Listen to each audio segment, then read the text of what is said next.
C'est quoi ce truc? Ce n'est pas correct. Cette image, vous avez déjà dû la voir. C'est une théorie du complot. Pour être plus précis, l'Illuminati. Mais commençons déjà par le plus simple. Qu'est-ce qu'une théorie du complot?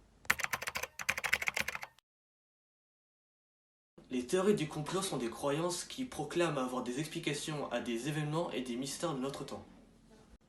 Toutes les théories du complot donnent une explication à un événement auquel le public ne sait pas la réponse. Donc être le seul à avoir une explication pousserait les gens à te suivre.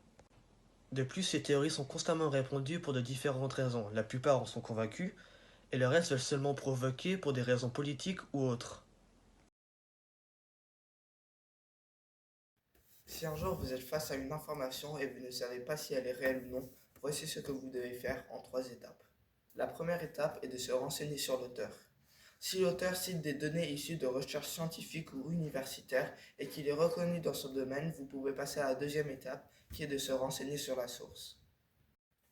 Si la source a été citée par plusieurs organismes de presse reconnus et que l'information a été validée par plusieurs institutions scientifiques ou universitaires, vous pouvez enjamber la troisième étape. La dernière étape consiste d'analyser le style du texte et le ton utilisé, c'est-à-dire s'il est présenté de manière équilibrée et impartiale ou de manière sensationnaliste et simpliste. Si l'auteur n'évite pas la complexité du sujet et qu'il prend en compte les différents points de vue, vous pouvez donc conclure que l'information est vraie et vous pouvez la diffuser. Par contre, si votre document va au contraire des points cités ci-dessus, ne diffusez pas cette information, c'est très probablement une théorie du complot.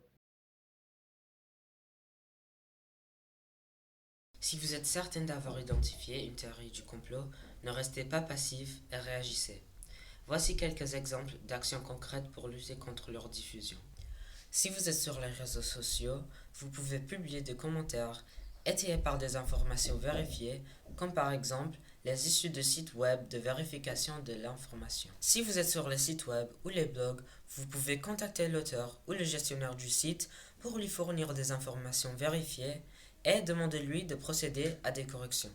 Dans la presse et les médias, vous pouvez contacter le comité de rédaction et contacter votre conseil de presse ou votre médiateur pour la presse au niveau local et national.